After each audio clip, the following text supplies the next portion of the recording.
Bwana Yesu asifiwe na wasalimu katika jina la Yesu. Mimi ni askofu na mchungaji Prosper Ntepa wa kanisa The Oasis of Healing Church hapa makao makuu katika wilaya ya Ubungo, ni nyuma ya Ubungo Plaza katika wilaya ya Ubungo ndipo kanisa letu linapopatikana, jirani na kanisa la Anglikana.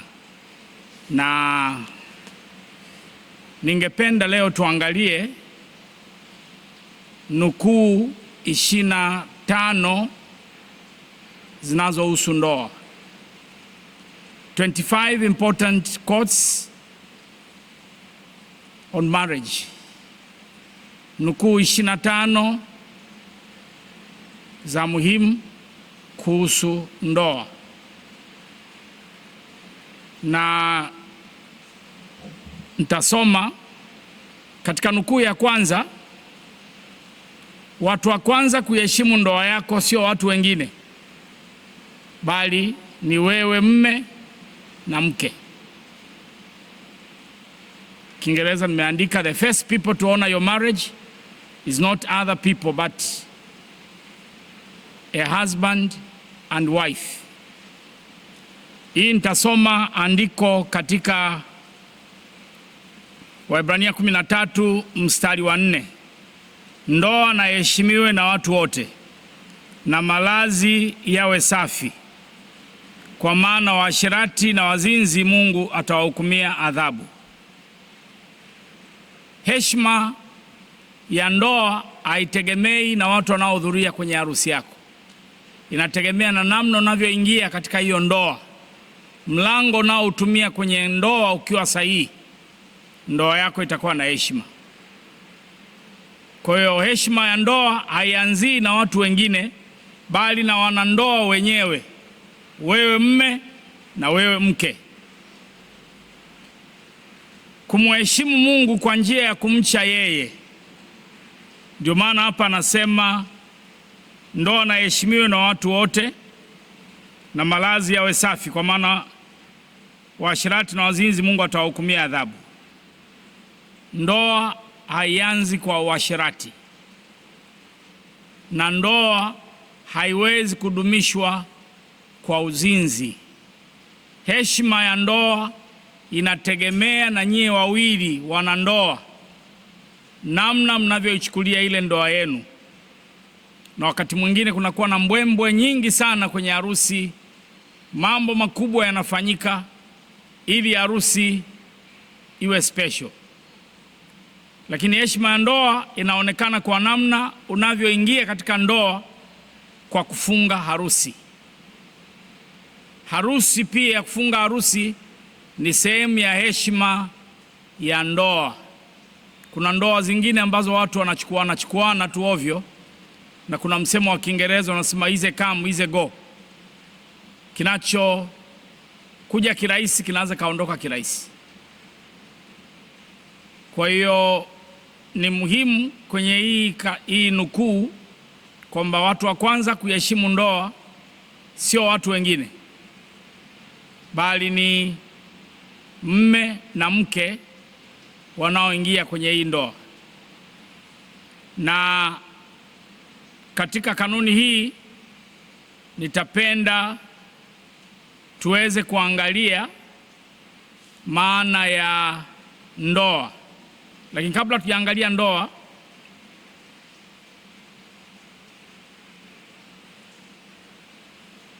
kwanza ni muhimu kuelewa kwamba ndoa haiwezi kuheshimiwa na watu wengine bila wanandoa wenyewe kuiheshimisha ile ndoa. Hii ni jambo la muhimu kuzingatia. Lakini watu wengine wakiwepo wazazi wanatakiwa pia waheshimu ndoa. Ndoa sio ya kitu cha kuingiliwa, maana kuna wanandoa wengine wanaingia kwenye ndoa alafu wazazi wanaweza kuingilia ile ndoa, kujaribu kuitawala. Sio jambo la busara. Kwa hiyo hata wazazi ni muhimu kuheshimu ndoa ya watoto wenu. kuna ndoa moja ambayo nilikuwa mwanandoa alikuwa ananisimulia jinsi inavyopata shida, kwa sababu mzazi kwa upande wa bibi harusi au wa mke anaingilia ile ndoa, yaani kuna namna ambayo ule utawala umepitiliza. Sasa ni nini maana ya kibibilia ya ndoa? Ili neno ndoa katika Waebrania 13:4, ndoa na heshimiwe na watu wote. Hilo neno ndoa kwa lugha ya Kiyunani au Kigiriki ni neno gamos. Neno gamos manake ndoa, lakini maana nyingine sherehe za ndoa zikijumuisha harusi. Na ningependa tuangalie Yohana 2 mstari wa kwanza na wa pili. Yohana 2 mstari wa kwanza na wa pili. Na siku ya tatu palikuwa na harusi huko Kana, mji wa Galilaya, naye mama yake Yesu alikuwapo.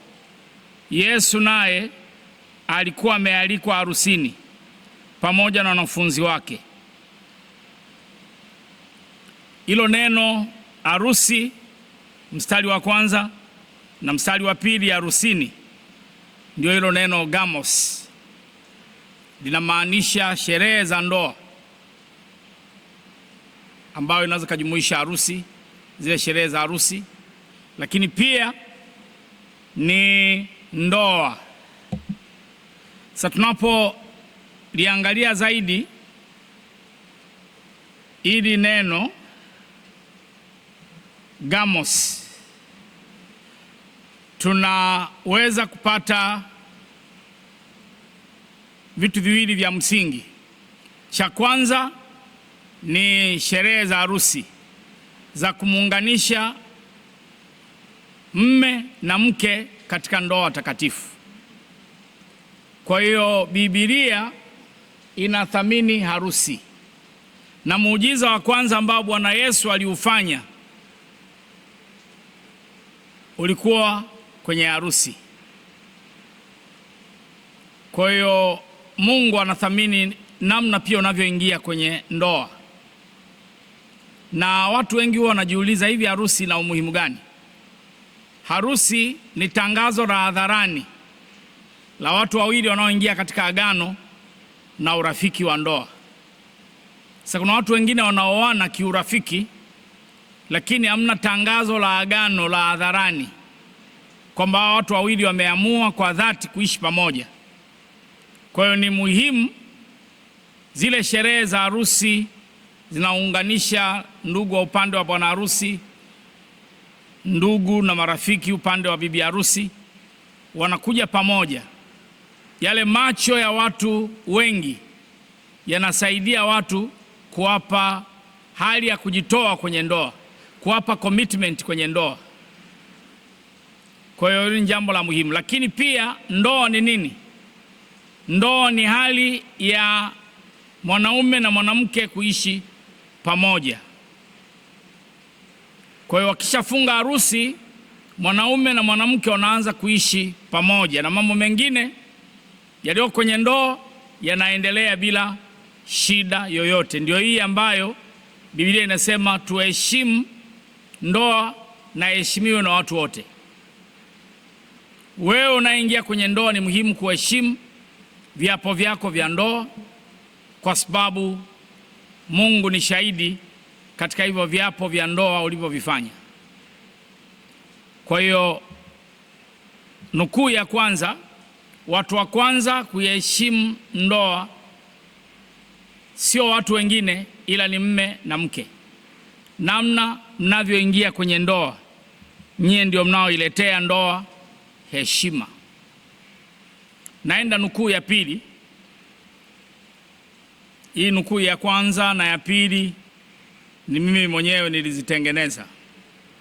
Nukuu ya pili nasema, wito wa msingi katika ndoa sio kumbadilisha mwenzi wako, bali wewe kubadilika na kuwa changamoto ya mabadiliko kwa mwenzi wako. Kwa Kiingereza inasema, the primary call in marriage is not to change your spouse, but to be changed and become a challenge of change to your spouse. Kuna watu wanapoingia kwenye ndoa anaanza kuwa bize kumbadilisha mke wake, kama ni mwanaume au mme. Kama ni mke naye anaanza kuwa bize, yani wito wake wa msingi anaona ni kumbadilisha mme wake. Lakini wito wa msingi katika ndoa sio kumbadilisha mwenzi wako, ni wewe kuchukua hatua ya mabadiliko. Ukibadilika wewe, na mwenzi wako naye atabadilika. Kuna mtu alinijia kwenye ushauri, nikampa hii kanuni, na nilivyompa iliweza kuleta mabadiliko fulani katika ndoa yake. Kwa hiyo ni muhimu sana sana tujue kwamba mabadiliko sio mabadiliko mpaka mwanandoa umebadilika. Kwa hiyo wito wa msingi ni wewe kuwa tayari kubadilika.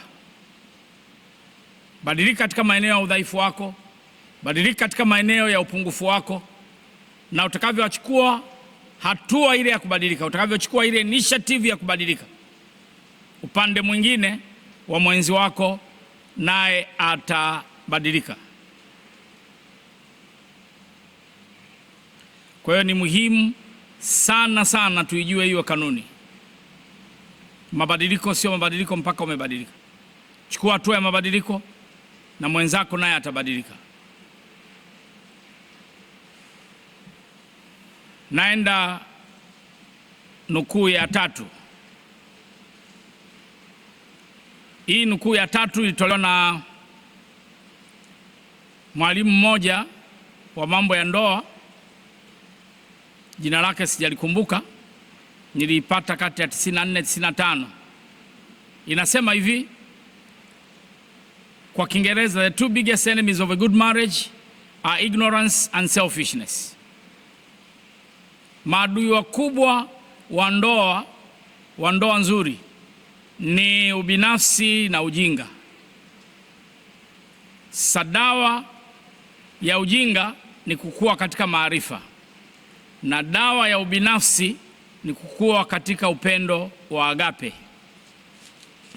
Tuanze kwanza na ujinga.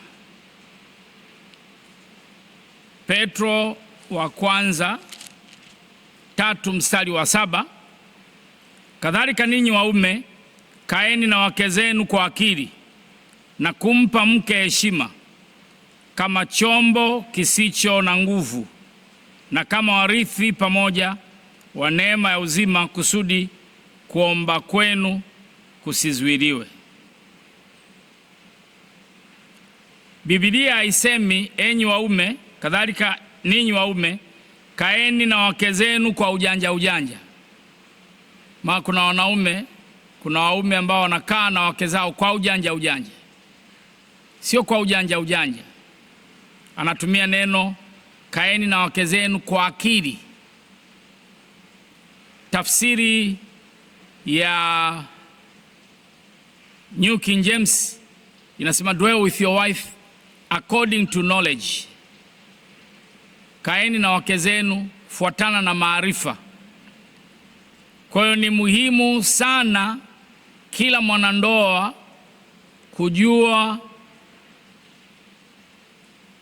kujua mahitaji makuu ya mwenzake. Awe anajua mahitaji makuu ya mwenzake, mume wake, ujue mahitaji makuu ya mke wako. Hili ni jambo la muhimu sana. Kuondoa ujinga. Kuna baadhi ya wanaume wanaishi na wake zao kwa namna fulani ambayo sio sahihi, kwa sababu mke kuna namna fulani ambayo Mungu amemuumba, na ni muhimu uishi naye kulingana na maarifa.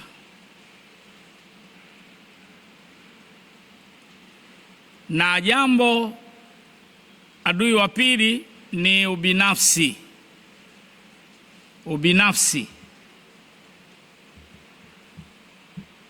Ubinafsi dawa yake ni kukua katika upendo wa agape. Kwa hiyo ili ushinde ubinafsi inabidi ukue katika upendo wa agape. Hii ningependa nisome katika kitabu cha Wafilipi 2 mstari wa 3 na 4. Msitende neno lolote kwa kushindana wala kwa majivuno, bali kwa unyenyekevu kila mtu na mhesabu mwenziwe kuwa bora kuliko nafsi yake. Mstari wa 4 wa Filipi 2 inasema kila mtu asiangalie mambo yake mwenyewe, bali kila mtu aangalie mambo ya wengine. Unavyoingia kwenye ndoa, unaanza safari ya kuacha kuangalia mambo yako wewe mwenyewe. Inabidi sasa uanze kuangalia mambo ya mwenzi wako, kujishughulisha na mahitaji ya mwenzi wako. Kwa hili ni la muhimu sana sana, uanze kujishughulisha kwa ajili ya mahitaji ya mwenzi wako. Kuna tofauti kati ya upendo na tamaa. Tamaa ni shauku ya kutaka kujipendeza we mwenyewe kwa kutumia mtu mwingine.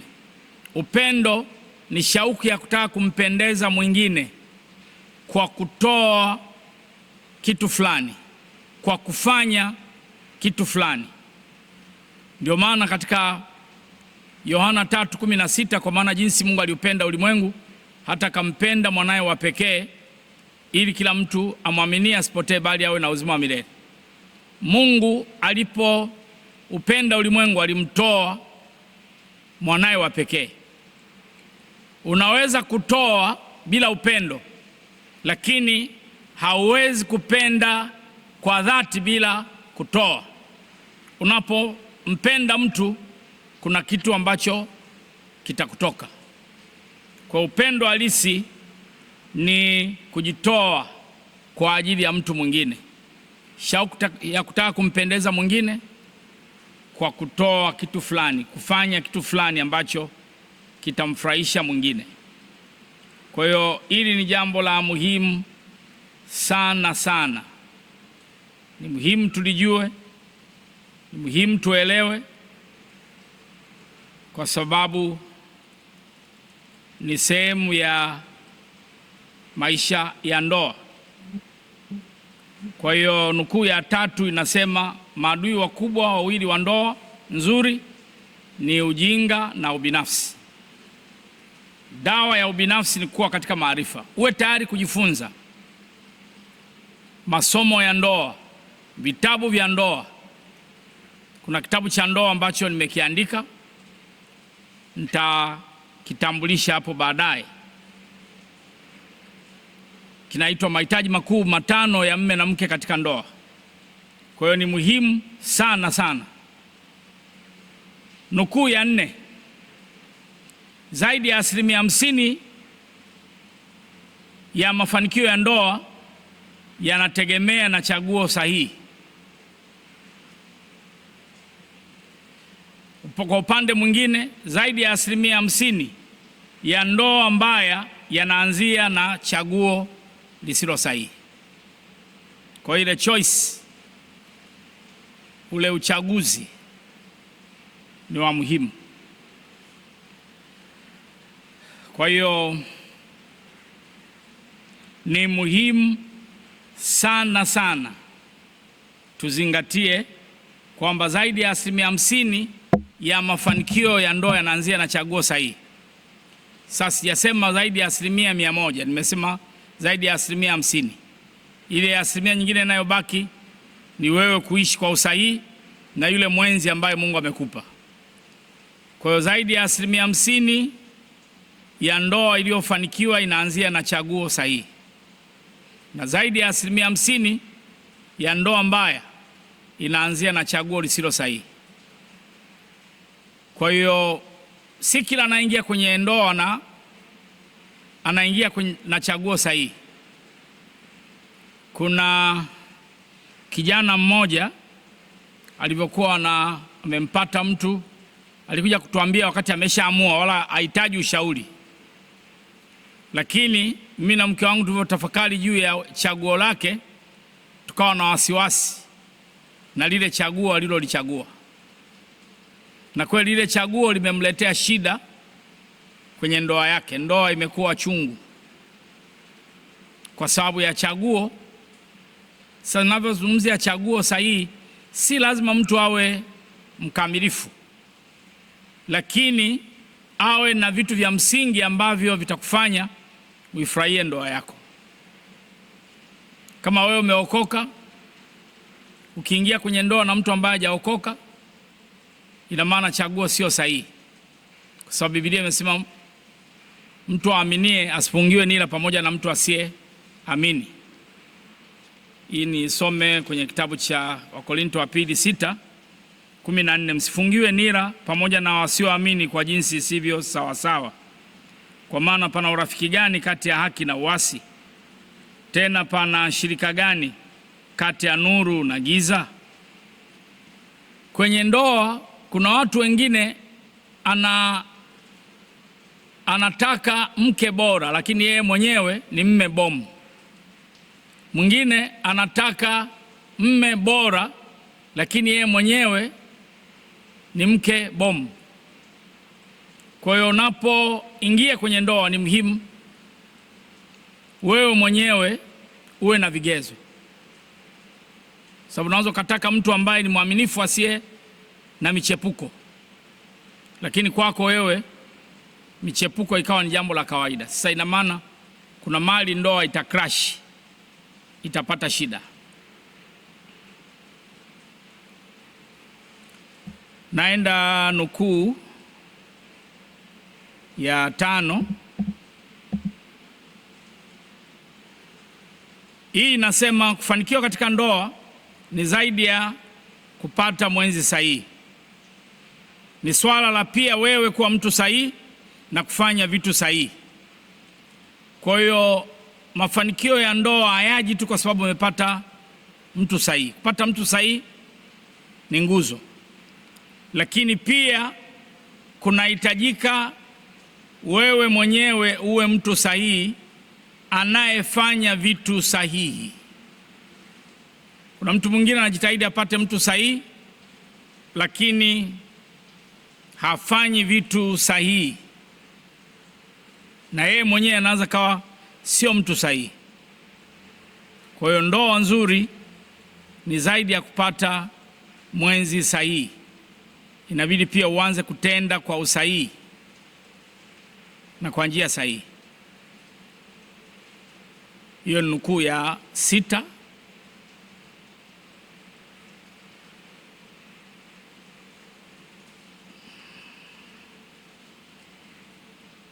Nukuu ya 7.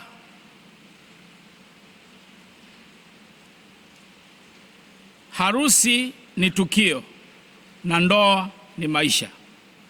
Sasa vijana wengi wanaoingia kwenye ndoa wanapenda kujiandaa kwa ajili ya tukio la harusi, lakini hafanyi maandalizi ya maisha baada ya harusi.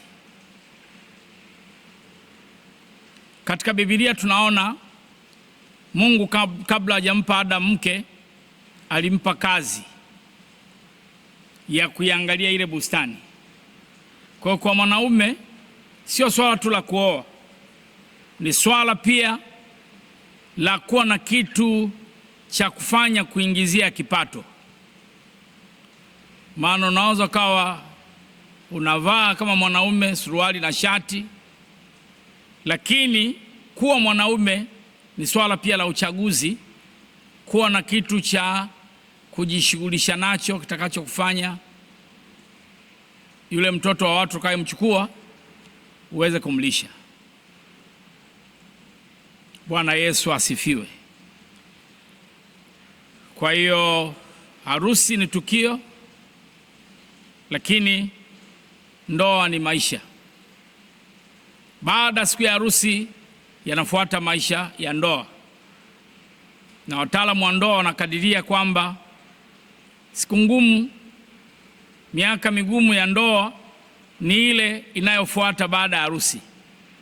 Wengine wanasema miaka 2 ya mwanzo, kwa sababu ndio mnaanza kufahamiana, mnaanza kujuana, unamfahamu mwenzako ni mtu wa namna gani, na kadhalika. Kwa hiyo ni muhimu sana, maana kuna kina mama wengine mawazo yao anapooana na mwanaume anamchukulia kwamba labda ni mfanyakazi wa benki, kwa hiyo hata pesa itapatikana kirahisi. Lakini wanaume wengine wanadhana kwamba unapomwoa mwanamke yeye ndiye mpishi, kwa hiyo hata akiumwa hawezi kupika basi inakuwa shida. Kwa hiyo ni muhimu sana. Maandalizi hayatakiwi yawe kwa ajili ya tukio pekee la harusi, bali pia kwa maisha ya ndoa ambayo yatachukua muda mrefu mkiwa pamoja. Kwa hata mnapoombea, wewe unataka kuingia kwenye ndoa, maombi yasiwe tu kwa ajili ya harusi, lakini kuombea ndoa yako pia ili iweze kuendelea kudumu.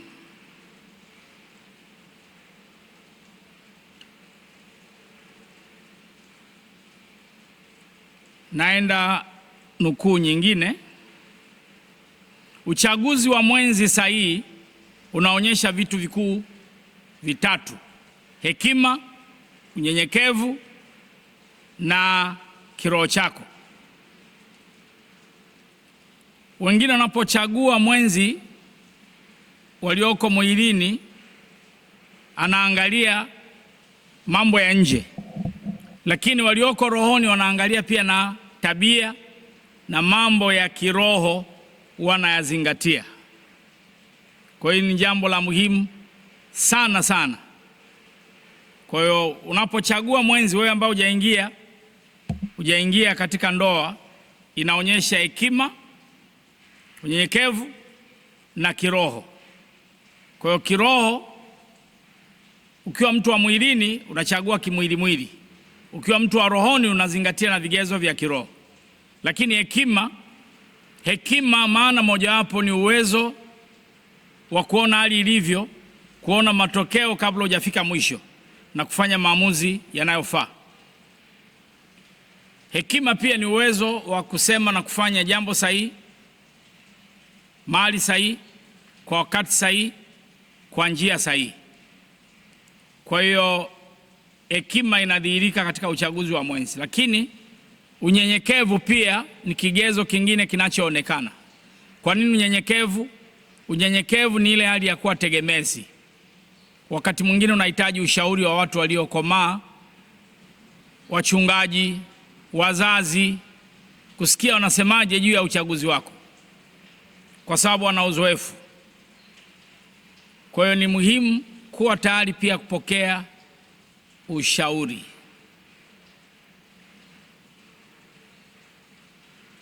Kwa hiyo tumeangalia hizo nukuu mpaka sasa. Nimeshaangalia nukuu 7. Naenda nukuu ya 8.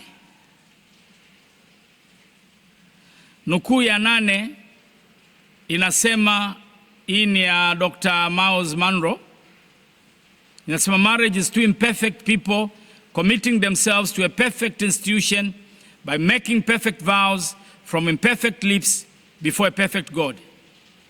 Ndoa ni watu wawili wasio kamili wanajitoa wenyewe kwa taasisi iliyo kamili kwa kufanya viapo vilivyo kamili kutoka katika midomo isiyo kamili mbele ya Mungu mkamilifu. Kwa hiyo ndoa ni safari ya kukua katika ukamilifu. Mnavyoanza hiyo safari, nyie sio watu wakamilifu, mnahitaji kukamilishwa. Kwa hiyo ndoa ni watu wawili wasio kamili. Kwa hiyo huyo mke wako ulionaye sio mtu mkamilifu. Ulivyoingia kwenye ndoa na unavyoanza kuishi naye huyo mume wako, huyo mke wako, ndivyo unaanza kuona mapungufu mengi alionayo. Kwa hiyo Mungu anavyoturuhusu tuingie kwenye ndoa, anatupa nafasi ya kuweza kukua, kuweza kuongezeka. Kwa hiyo tuwe tayari kubadilika, na mabadiliko sio mabadiliko mpaka umebadilika. Kwa hiyo ndoa ni Watu wawili wasio kamili wanajitoa wenyewe kwa taasisi iliyo kamili kwa kufanya viapo vilivyo vikamilifu toka katika kinywa kisicho kamili mbele ya Mungu mkamilifu. Kwenye viapo, wakati mwingine wanandoa maharusi wanapokosea, sisi wafungishaji inabidi arudie ili kile kiapo kiwe sahihi.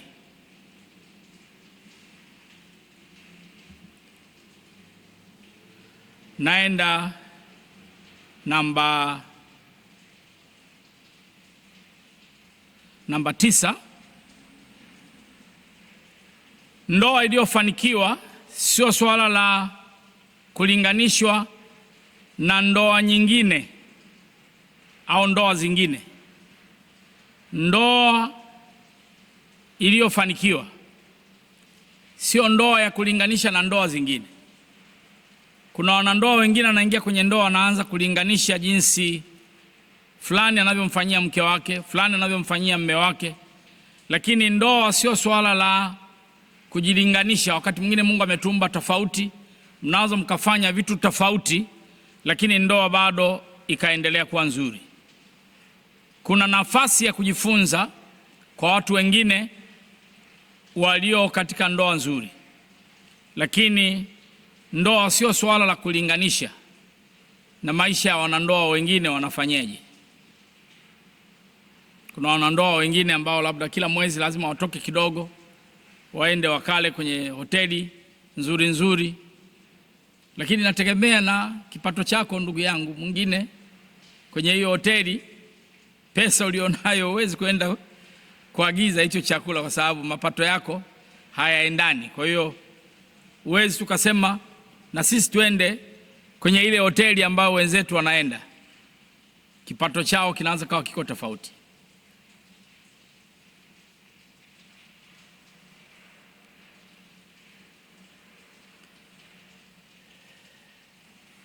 Naenda itakuwa namba 10 sasa.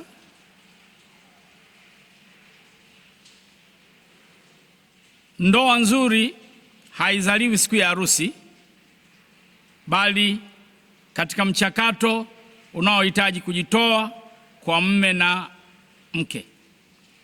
Ndoa nzuri haizaliwi siku ya harusi. Unaweza kuwa na harusi nzuri, lakini maisha ya ndoa nzuri bado hayajaanza. Kwa mtu anaweza kuwa na harusi ambayo Kiingereza tunaita colorful wedding, lakini akawa na ndoa ambayo sio nzuri. Kwa hiyo ndoa nzuri haizaliwi siku ya harusi, bali inazaliwa katika mchakato unaohitaji kujitoa kwa mume na mke.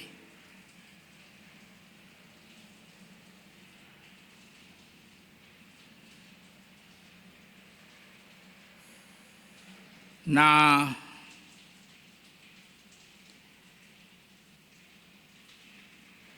nukuu nyingine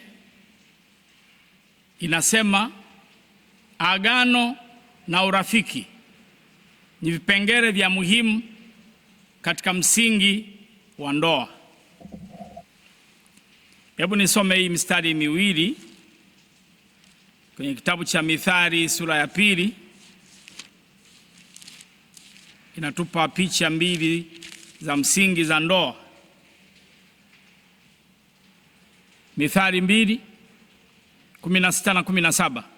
Ili kukuokoa na malaya, na malaya mwenye kubembeleza kwa maneno yake, amwachaye rafiki wa ujana wake na kulisahau agano la Mungu wake. Kwa hiyo ndoa inakuokoa na malaya mwenye kubembeleza. Alafu anasema hapa huyo malaya amwachaye rafiki wa ujana wake. Kwa hiyo kwenye ndoa kuna urafiki na kwenye ndoa kuna agano. Agano ni mkataba usiovunjika kirahisi. Kuna watu wanaingia kwenye agano la ndoa bila kutoa nafasi inayoeleweka kuhusu agano. Nisome Malaki 2:14, naye natupa picha hizi mbili za ndoa, picha ya agano na picha ya urafiki. Inasema hivi, Malaki 2:14, lakini ninyi mwasema, ni kwa sababu gani? Ni kwa sababu Bwana amekuwa shahidi kati ya wewe na mke wa agano lako na mke wa ujana wako, uliyemtenda mambo ya hiana, angawa yeye ni mwenzako na mke wa agano lako.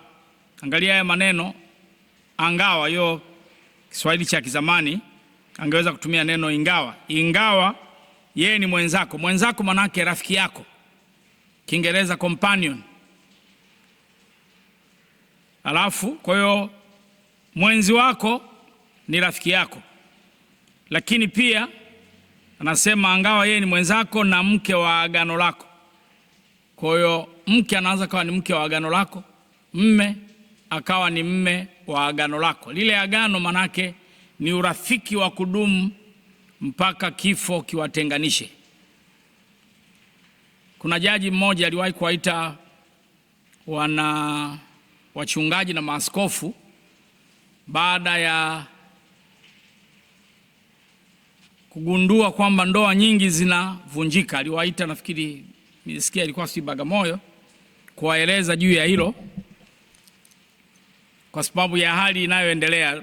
Taraka zimekuwa nyingi sana. Kwa hiyo ni muhimu tujue kwamba kwenye ndoa kuna urafiki.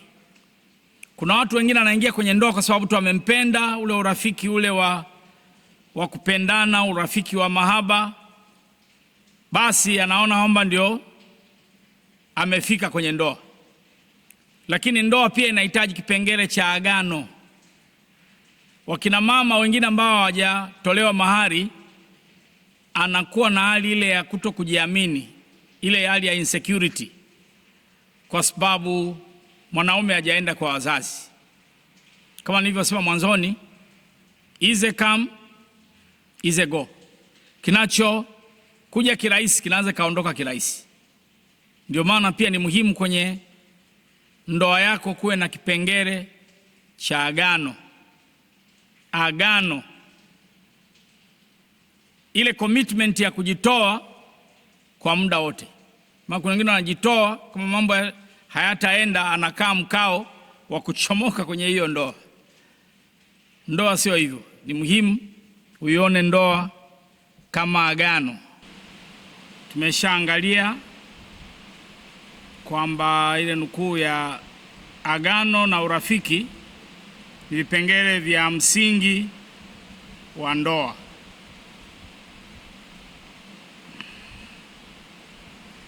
Na kuja kwenye nukuu ya 12. Ndoa nzuri haipimwi kwa kutokuwa na matatizo na changamoto, bali namna wanandoa wanavyoshughulikia changamoto na matatizo. Hatuipimi ndoa yako na kuiweka kwamba ni ndoa nzuri kwa kutokuwa na changamoto au kutokuwa na hali ya kutofautiana, lakini namna mnavyoshughulikia changamoto na matatizo yenu. Kwa ndoa nzuri haipimwi kwa kutokuwa na matatizo na changamoto, lakini namna wewe mme na wewe mke unavyoshughulikia zile changamoto unazokabiliana nazo. Na hili ni jambo la muhimu sana sana. Kuna watu wengine ambao wakati mwingine unasikia changamoto ya ndoa ya mtu mwingine, alafu unaanza kuona kwamba huyu mtu labda si chochote. Lakini wakati kuna mtumishi mmoja alikuwa amesikia tatizo la mchungaji mwingine, alafu akaongea na mtu mwingine, Mungu baadaye akamkemea akasema, ungekuwa ni wewe kwenye hii tatizo, kuna uwezekano ungeweza pia kugathirika. Kwa hiyo hatuipimi ndoa nzuri kwa kutokuwa na changamoto, lakini namna unavyoshughulika na zile changamoto na zile tofauti zenu. Hii ni nukuu ya 12. Nukuu ya 13. Biblia ni kitabu maalum, au Kiingereza tunatumia neno manual. The Bible is a manual that teaches you how to succeed in marriage. Biblia ni kitabu kinachofundisha wanandoa namna ya kufanikiwa katika ndoa. Wakati mwingine kwenye Biblia unajifunza mambo ya kuepuka ili usiweze kuwa na ndoa mbaya.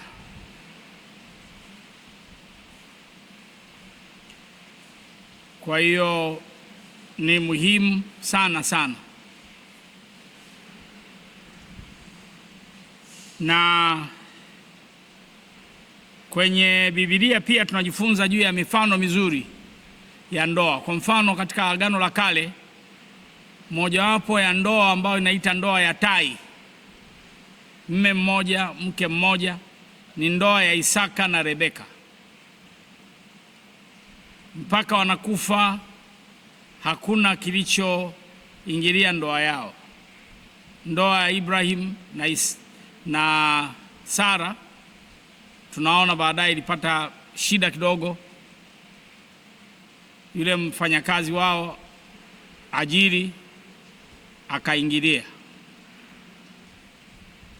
Kwa hiyo Biblia inatupa maelekezo, na Biblia ndio inayotoa mwanzo wa ndoa, lakini pia Biblia inatupa pia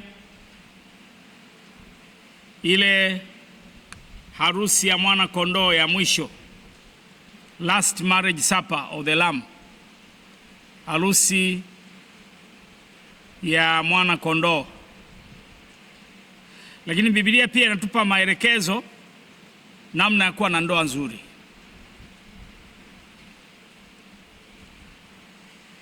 Na jambo lingine kuhusu Biblia ni manual inayosaidia kubadilika na namna ya kubadilika katika upendo. Na upendo ni shauku ya kutaka kumpendeza mwenzi wako kwa wewe kutoa kitu fulani. Lakini pia tunaona kwa mfano katika Mwanzo sura ya 2 juu ya maana ya ndoa ya kibibilia. Mwanzo sura ya 2 na ule mstari wa 24 mpaka 25 inasema, kwa hiyo mwanamume atamwacha baba yake na mama yake, naye ataambatana na mkewe, nao watakuwa mwili mmoja. Nao walikuwa uchi wote wawili, Adam na mkewe, wala hakuona haya. Kwa hiyo Biblia, ndoa ya Biblia sio ya mwanaume kwa mwanaume, wala sio ya mwanamke kwa mwanamke, ni ya mwanaume na mwanamke.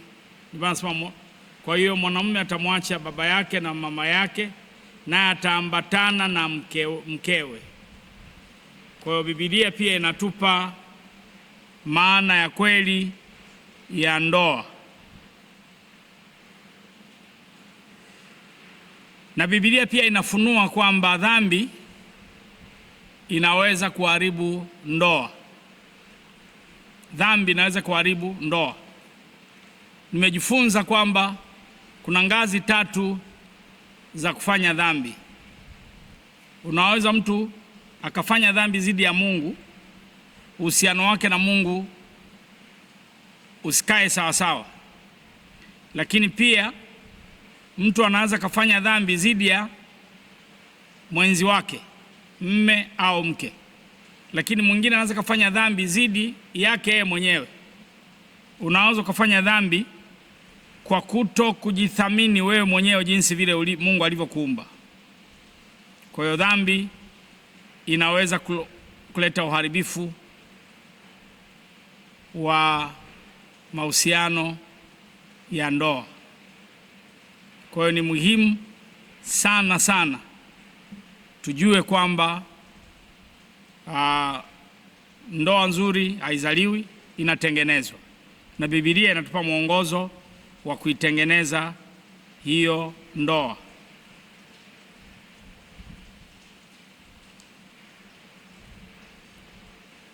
Hiyo ilikuwa jambo la 13. Sasa niende jambo la 14, nukuu ya 14. Ndoa nzuri ni ile ambayo inakutana na mahitaji ya mwenzi wako. Kiingereza nimeandika, a good marriage is the one that meets the needs of each other. Sasa kwenye hii kuna kitabu hiki ambacho nimeandika, mahitaji makuu 5 ya mume na mke katika ndoa. Kwa muhtasari nitapenda nikitumie, nianze na mahitaji makuu 5 ya mke, top 5 needs of a wife. La kwanza, kupendwa kwa upole, Kiingereza tunatumia neno affection. La pili, maongezi ya kirafiki, conversation. Hitaji la 3 la mke ni uaminifu na uwazi.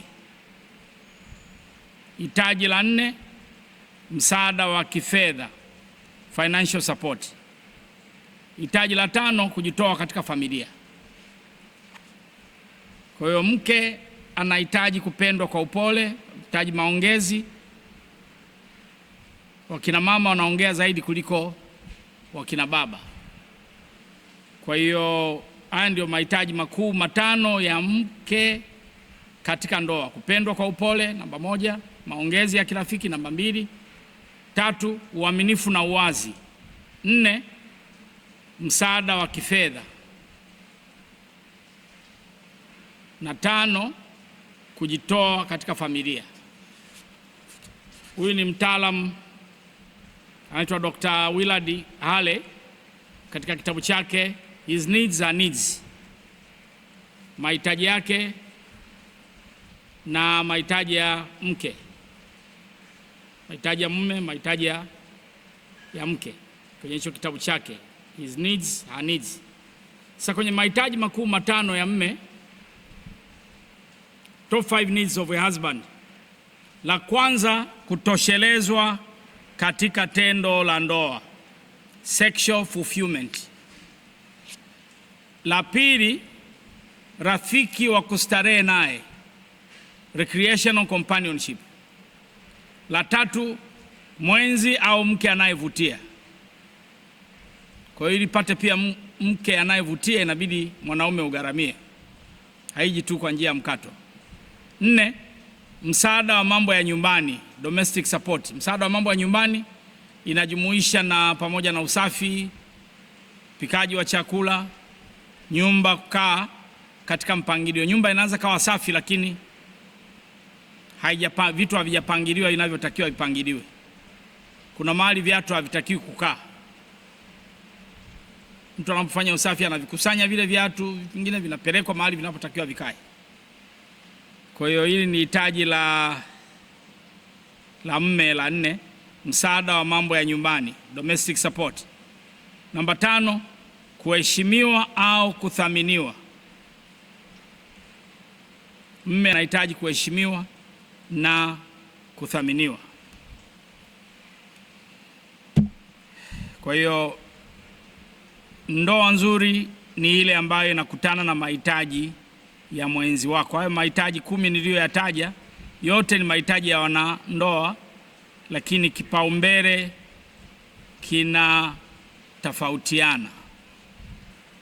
Ndoa nzuri ni ile ambayo mume na mke wanakutana na mahitaji ya mwenzi wake. Kwa hiyo wewe kama ni mume, kutana na mahitaji ya mke wako. na tumeweza kuona kwenye hii kitabu changu mahitaji makuu matano ya mme na mke katika ndoa, na hebu ni mnukuu Dr. Myles Munroe katika kitabu chake The Purpose and Power of Love and Marriage, kitabu chake cha kusudi na nguvu ya upendo na ndoa. Yeye anasema hivi: hitaji la msingi la kwanza la mwanaume ni kutoshelezwa katika tendo la ndoa, wakati kwa mwanamke ni kupendwa kwa upole. Kiingereza anatumia neno affection. Na ni muhimu tuelewe, sio kwamba mke hahitaji tendo la ndoa, lakini sio kipaumbele kama ilivyo kwa mwanaume.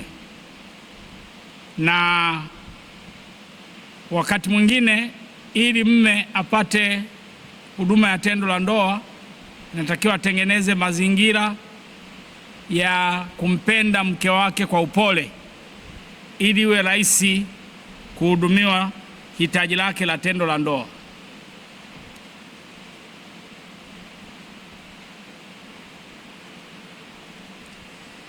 Na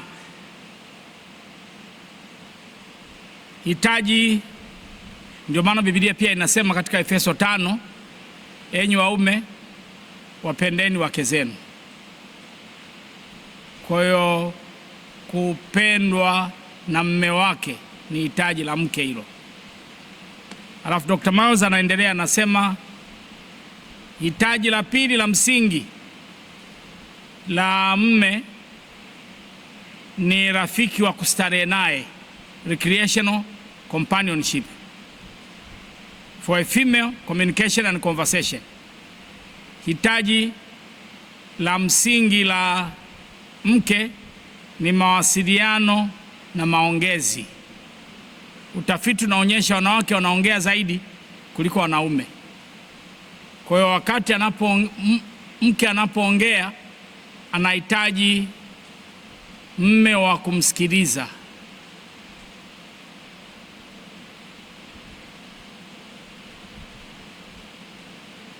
Asikilizwe. Kwa hiyo sababu anaongea, anahitaji mtu wa kumsikiliza. Alafu hitaji la mke mawasiliano na maongezi. Kwa hiyo ni muhimu sana mme tengeneza muda wa maongezi, muda wa mawasiliano. Hitaji la tatu la msingi la mme katika mahusiano ni mke anayevutia, an attractive woman. Kwa mwanamke hitaji la tatu ni uaminifu na uwazi. Sasa mwanaume anahitaji mke anayevutia, lakini pia ili mke avutie anahitaji kuvaa vizuri, anahitaji kujipodoa, wakati mwingine aende saluni.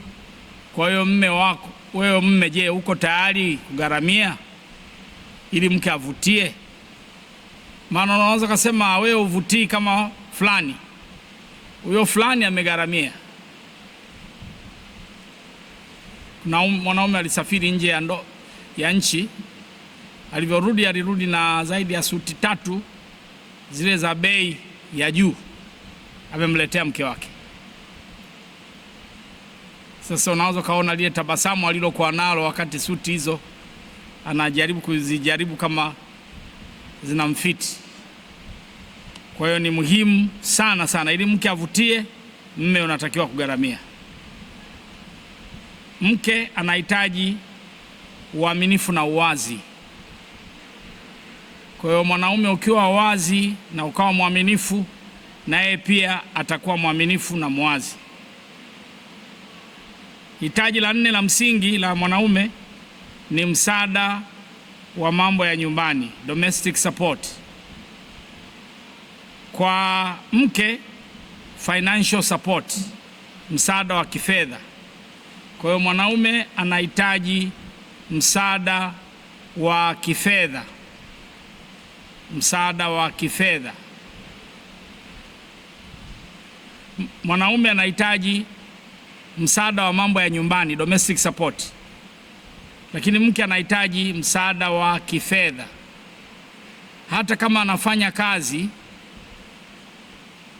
mwanamke anataka kuona wewe mwanaume unasema hii hapa kwa ajili ya matumizi yako, 200,000 kusaidie kwa matumizi ya siku kwa siku. Atajisikia kwamba unampenda. Lakini hitaji la 5 la msingi la mwanaume ni admiration and respect, kuthaminiwa na kuheshimiwa. Kwa mwanamke, family commitment, kujitoa katika familia. Sasa kujitoa katika familia ina maana hii: mmepata mtoto, mmepata watoto. Watoto wanavyokuwa wadogo, wakati mwingine anavaa nepi. Ukimkagua kwenye nepi unaweza kukuta imeloa, na wakati mwingine kwenye nepi unaweza kukuta kuna mzigo mzito amefungasha, na mama ameenda sokoni. Unaweza kumbadilisha ile nepi, na mtoto ataanza kukushukuru, anapiga mateke kuonyesha kwamba wewe ni baba kweli kweli. Kwa hiyo nadhani hiyo nukuu nimeikamilisha.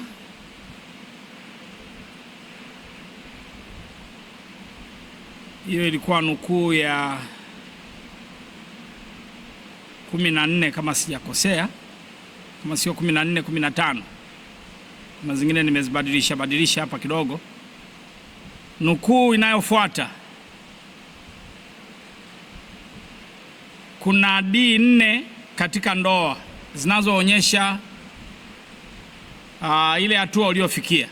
Kiingereza, there are 4 Ds of marriage that shows 4 stages. Hizi D ni dream, drama, discovery and deep. Kuna dream, ndoto. Kwenye ndoa kuna kipindi cha ndoto, na hasa wasichana wengi kwenye ndoto anataka mwanaume wa namna jinsi fulani. Wakati mwingine akiingia kwenye ndoto ile aliyoota inaweza isiwe vile alivyodhania. Hata mwanaume pia anaweza akawa na ndoto mke wake atakuweje, lakini baada ya muda mambo yakawa tofauti. Kwa hiyo kuna D ya dream, lakini kuna D ya drama. Drama manake mchezo wa kuigiza. Kuna wakati kwenye ndoa watu wanaishi katika hali ya kuigiza. Hicho ni kipindi mtu anaanza kujificha vile alivyo. Lakini kuna D ya 3 ya discovery. Discovery, ugunduzi. Unakuja kugundua vile alivyokuwa anaigiza sivyo alivyo. Discovery. Lakini kuna D ya deep. Deep ndio mnazama kwenye uhusiano wenu, amko tena kwenye kipindi cha ndoto, kwenye kipindi cha kuigiza cha drama. Kile kipindi cha dream, drama kimeisha, ndio mnaingia kwenye ugunduzi. Unamgundua mwenzi wako vile alivyo, alafu sasa ndio mnaanza kuzama pamoja kwenye mizizi, kipindi cha deep.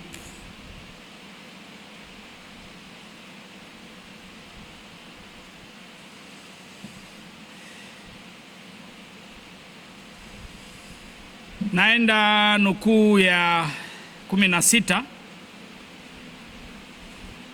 Mungu hakumuumba mwanamke kutoka kwenye kichwa cha mwanaume ili aweze kumwamuru yule mke. Pia Mungu hakumuumba kutoka kwenye miguu ili aweze kuwa mtumwa wa kukanyagwa, lakini Mungu alimuumba mwanamke kutoka kwenye mbavu ili aweze kuwa karibu na moyo wake. Hii ni nukuu ya Dr. Myles Munroe. Kwa hiyo mke ulionaye hakutoka kwenye miguu ili uwe unamkanyaga kama mtumwa, hakutoka kwenye kichwa ili uwe unamwamuru. Maana kuna watu wengine wanaishi kwa amri tu kwenye nyumba, lakini Mungu alimuumba kutoka kwenye mbavu, pembeni yako, pembeni ya moyo wako. Kwa hiyo ni muhimu umthamini mwenzi wako.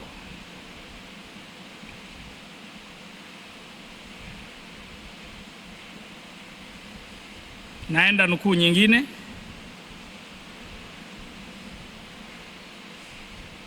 Hii inasema hivi: marital faithfulness involves more than just sexual fidelity.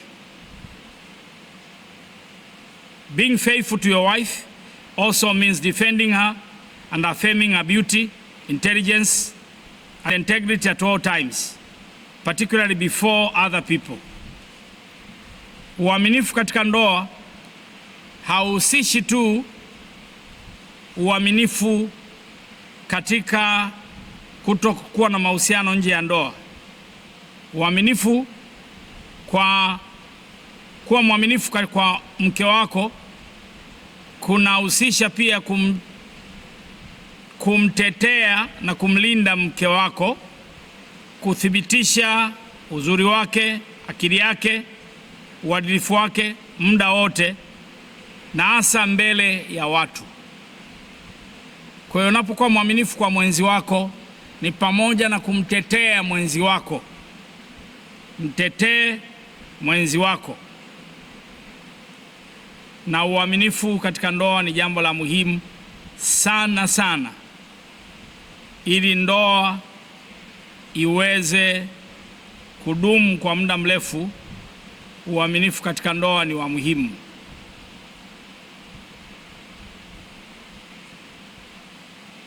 Hiyo ilikuwa namba 17.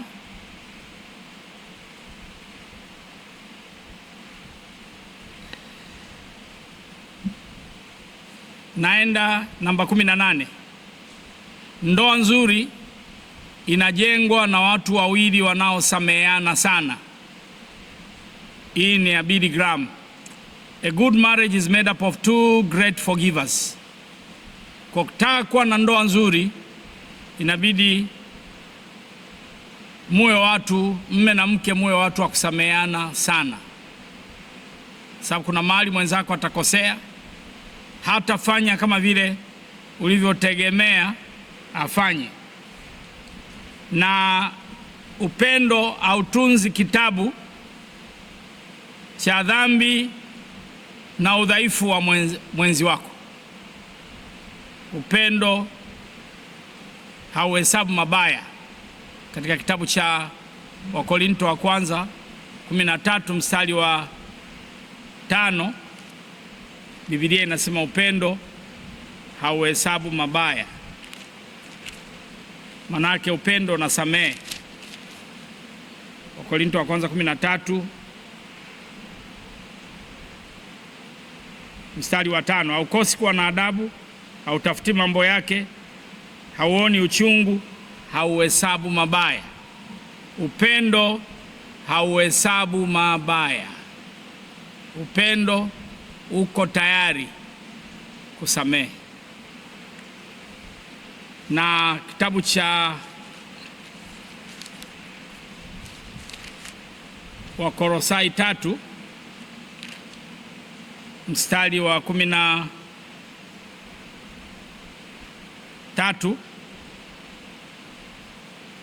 nianze na 12 na 13. Wakolosai 3:12-13. Basi kwa kuwa mmekuwa wateule wa Mungu, watakatifu wapendwao, jivikeni moyo wa rehema, utu wema, unyenyekevu, upole, uvumilivu. Mstari wa 13, mkichukuliana na kusameheana, mtu akiwa na sababu ya kumlaumu mwenzake. Kama Bwana alivyowasamehe ninyi, vivyo hivyo na ninyi. Na kimsingi kumsamehe mwenzi wako hakumpi faida yule unayemsamehe, kunakupa faida wewe unayesamehe. Kwa sababu usiposamehe ukatunza uchungu, inaweza kukuletea athari kwenye afya yako. Kwa hiyo ni muhimu sana sana. Ile Kolosai 3:12 Biblia inasema jivikeni moyo wa rehema, vaa moyo wa kusamehe.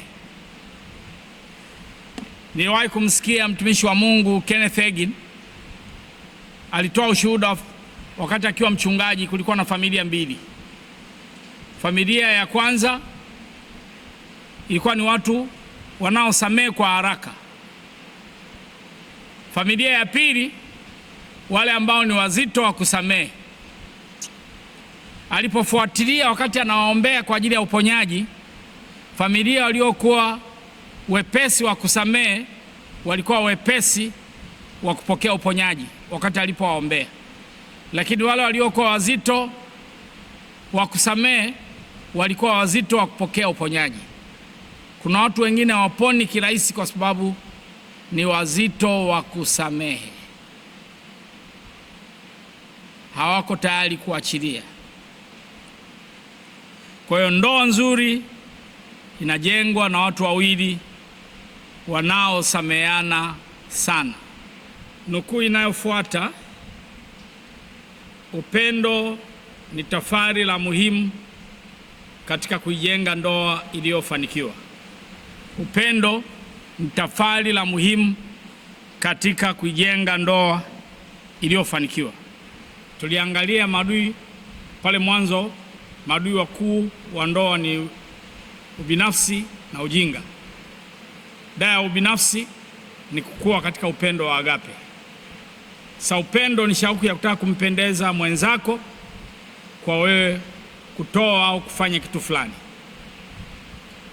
Kwa hiyo upendo ni tafari la muhimu katika ndoa. Upendo unavyozidi kuongezeka kwenye ndoa, na Biblia inasema upendo usitiri wingi wa dhambi.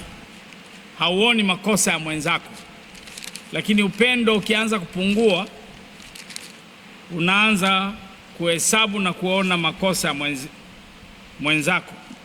Nisome katika Petro wa kwanza 3.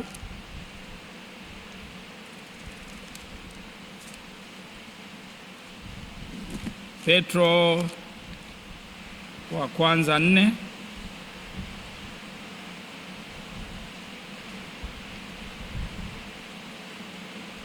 Biblia inasema upendo ni mstari wa 8. Zaidi ya yote iweni na juhudi nyingi katika kupendana, kwa maana upendano usitiri wingi wa dhambi. Kwa mahali ambapo upendo umejaa kwenye ndoa, kwa mme anampenda mke wake, mke anampenda mme wake, makosa yanayotokea huyaoni kirahisi. Ndio nasema upendano usitiri wingi wa dhambi. Na kwenye kusitiri wingi wa dhambi, naipenda tafsiri ya Amplified. Petro wa kwanza 4 mstari wa 8, tafsiri ya Amplified yenyewe ina tafsiri inasema hivi: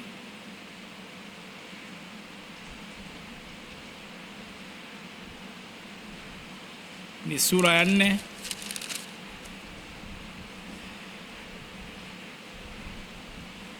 4 mstari wa 8. Above all things have intense and unfailing love for one another. Zaidi ya haya yote muwe na upendo usioshindwa na wenye shauku kubwa kwa kila mmoja wenu. For love covers a multitude of sins, forgives and disregards the offenses of others. Nasema kwa sababu upendo unafunika wingi wa dhambi, kwenye mabano unasamehe na kupuuzia makosa ya wengine. Unavyotembea kwenye upendo, unapuuza makosa ya mwenzi wako. Kwa hiyo upendo nao ni wa muhimu sana sana, na upendo ndio nao utakao kufanya uwe tayari kumsamehe mwingine, unapuuza yale mapungufu. Lakini upendo ukipungua, unaanza kukuza makosa ya mwenzi wako, na wengine katika kukuza makosa wanafikia mpaka kwenye taraka. Kwa hiyo upendo ni tofali la muhimu katika ndoa iliyofanikiwa. Nikiongezea kidogo hapo, unaweza kutoa bila upendo, lakini huwezi kupenda bila kutoa. Yohana 3:16, kwa maana jinsi Mungu aliupenda ulimwengu hata akamtoa mwanae wa pekee, ili kila mtu amwaminie asipotee, bali awe na uzima wa milele. Kwa Mungu alipopenda alitoa. Na waraka wa kwanza wa Yohana 3:16, waraka wa kwanza wa Yohana 3:16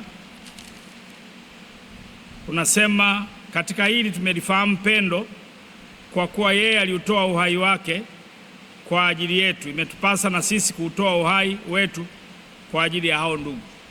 Kwa unapopenda, unatoa uhai wako.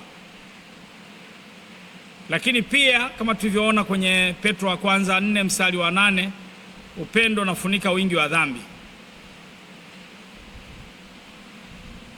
Na hapo unasamehe na kupuuzia makosa ya mwenzi wako. Lakini muhimu uelewe, upendo ni shauku ya kutaka kumpendeza mwingine kwa wewe kuumia.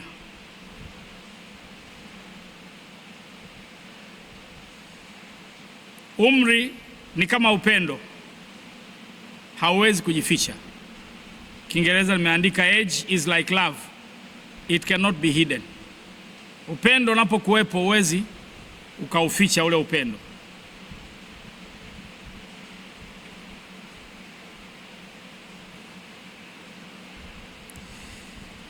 Fedha zinaanza zikajenga nyumba, lakini inachukua upendo ili kujenga mahali pale ambapo wanandoa mnapoishi.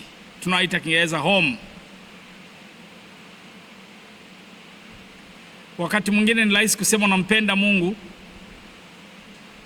lakini wakati unashindwa kumpenda jirani yako.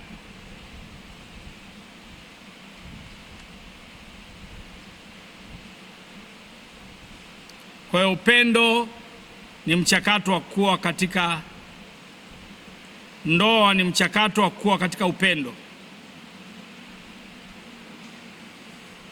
Kwa hiyo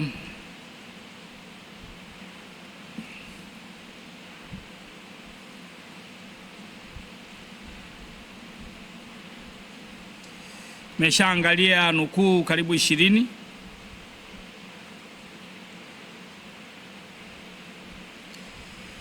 Nukuu ya 21. Kuna vipindi vitatu katika mahusiano ya ndoa. Kipindi cha kwanza, kila kitu ni kizuri, maneno ni mazuri na matendo ni mazuri yanayoonekana. Hamna tatizo. Kila kitu kinaenda vizuri. Kipindi cha pili, mahali ambapo magumu na tofauti zinaibuka. Mume na mke wanaanza kutofautiana. Unaanza kuona mapungufu ya mwenzi wako. Na wakati mwingine kipindi hiki unaweza kukata tamaa. Ni kipindi ambacho unahitaji kuweza kuendelea na maisha ya ndoa hata kama kuna changamoto. Kiingereza tunasema it's a stage that compromise and understanding begin to form. Kipindi ambacho unaanza kukubaliana na mapungufu ya mwenzi wako unaanza kumfahamu mwenzi wako. Sasa ni muhimu wanandoa muweze kuainisha hizo tofauti, kuzifanyia kazi, na wakati mwingine unaweza kuhitaji ushauri. Na kipindi hiki cha kutofautiana, mnaweza mkabishana hata kwa vitu vidogo sana. Kipindi cha 3 ni kipindi ambacho upendo wa kweli unaanza kujitokeza. Umejifunza kutatua matatizo bila kupiga kelele na bila kubishana. Umejifunza jinsi ya kuweza kuishi na mwenzako na kumchukulia na kuchukuliana naye. Kwa hiyo hicho kipindi cha 3. Lakini mmoja, kumbuki ni nani, aliwahi kusema hivi: kuna 4 important attitudes of a successful marriage: giving, receiving, taking, allowing. Kuna mitazamo 4 ya ndoa iliyofanikiwa: kutoa, kupokea, kuchukua, kuruhusu. Kule kuruhusu manake compromising.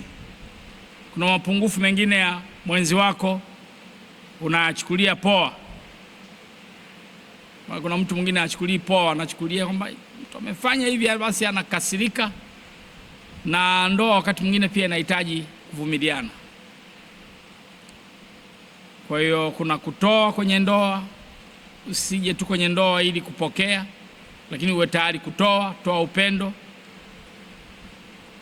toa kwa ajili ya mwenzi ulio naye mpenda. Lakini pia kuna taking, kuchukua. Kuna vitu utakavyo vichukua. Na kuna kuruhusu, allowing. Unaanza kuruhusu vitu fulani ili kwa kuchukulia poa.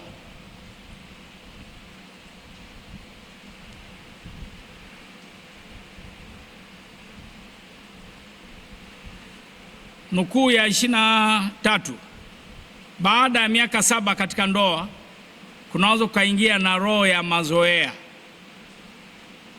Baadhi ya wanandoa wanaachana kipindi kama hiki, miaka 6 mpaka 7 hapo, kwa sababu ya mazoea ambayo wameyaingiza. Na kwa kizungu tunasema familiarity in marriage breeds contempt. Ile hali ya mazoea kwenye ndoa inaleta dharau. Unaanza kumchukia yule ulioana naye. Kwa hiyo jihadhari na roho ya mazoea.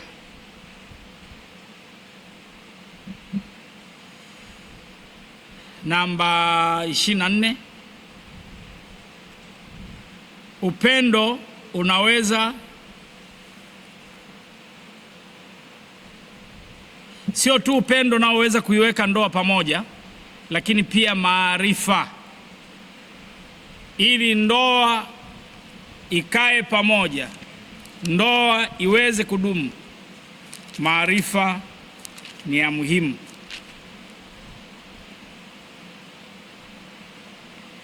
Mithali 24 mstari wa 3 na 4: nyumba hujengwa kwa hekima na kwa ufahamu huthibitika, na kwa maarifa vyumba vyake hujazwa vitu vyote vya thamani na vya kupendeza. Nyumba kwa lugha ya Kiebrania inajumuisha pia ndoa. Kwa hiyo ndoa inahitaji maarifa. Kuna watu wanaingia kwenye ndoa hawana maarifa ya kutosha kuhusu ndoa. Kwa hiyo unahitaji maarifa ili ndoa iwe nzuri. Na hii kitabu cha mahitaji makuu 5 ya mume na mke katika ndoa kinaanza kukupa maarifa ya kuboresha ndoa yako, sababu adui mmoja wapo mkubwa wa ndoa ni ujinga.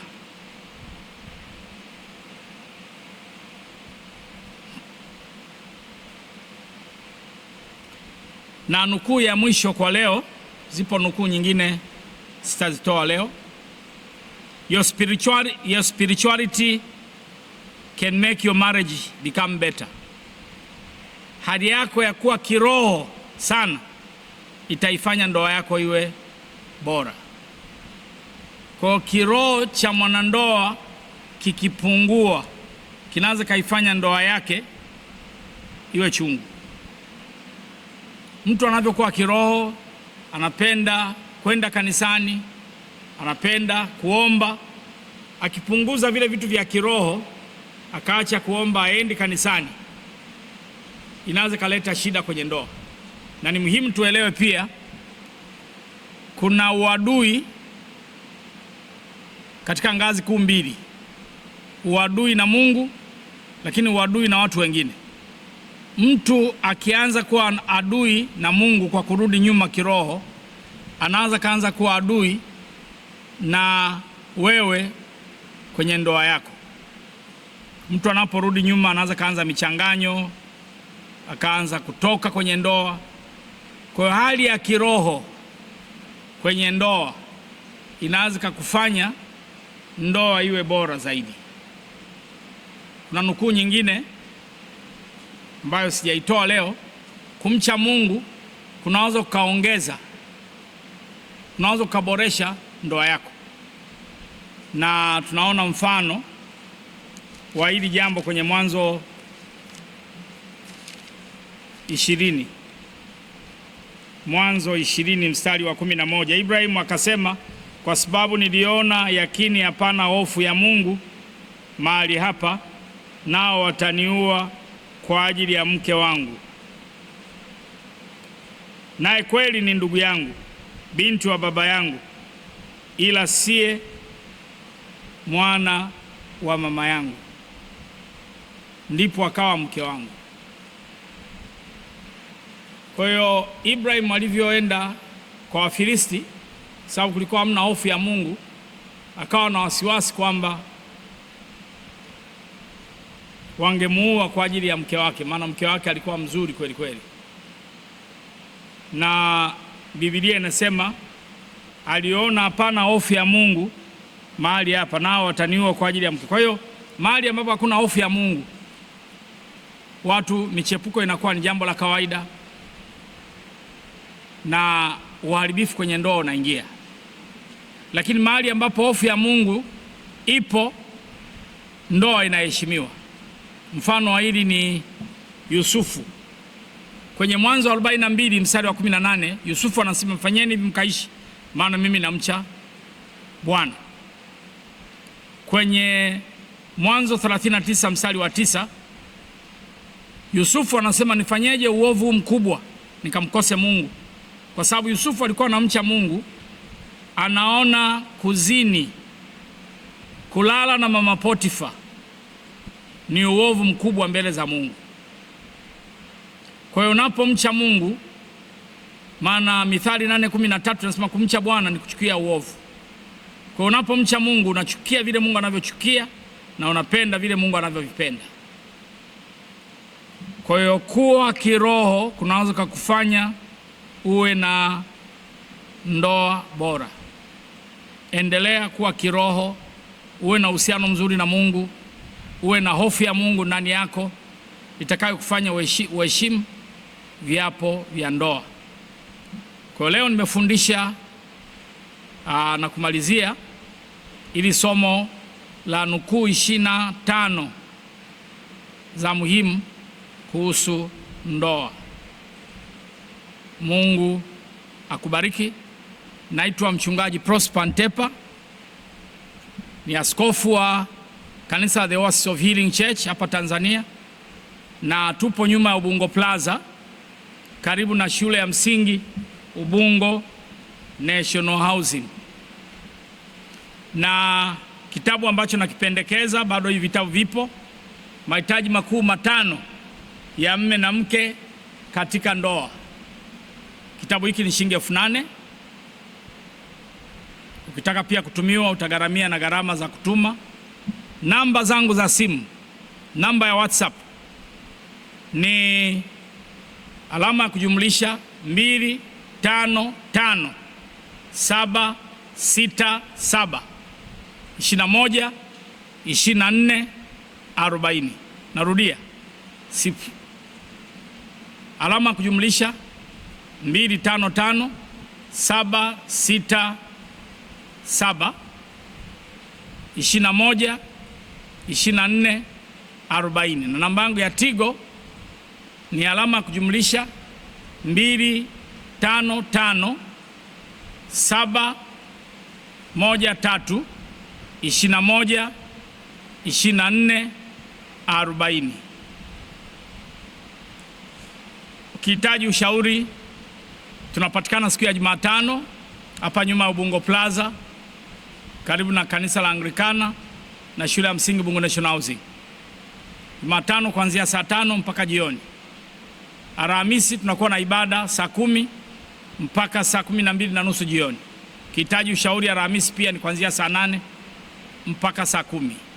Jumapili tunakuwa na ibada 2. Ibada ya kwanza saa 1:30 mpaka saa 4, na ibada ya pili saa 4 mpaka saa 7:30 hapa kwenye kanisa The Oasis of Healing Church lililoko karibu na tazamana na kanisa la Anglikana na shule ya msingi Ubungo National Housing. Nawakaribisha. Lakini wale ambao hujaingia kwenye ndoa na hiki kitabu, jinsi ya kujiandaa kuoa na kuolewa. Mwingine umechelewa kuolewa, unaona kama umechelewa. Kuna aina 3 za maombi ya kuomba kwa dada aliyechelewa kuingia kwenye ndoa.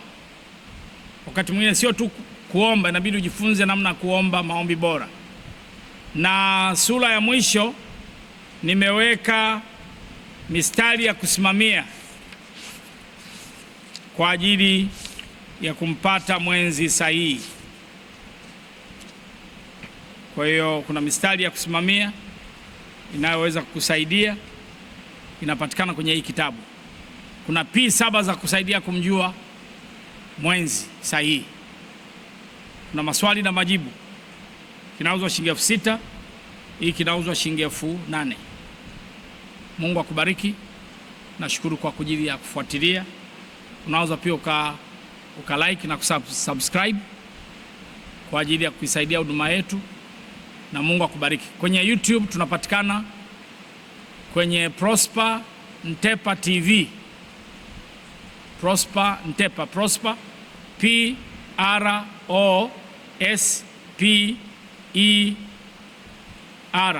alafu Ntepa NTEPA,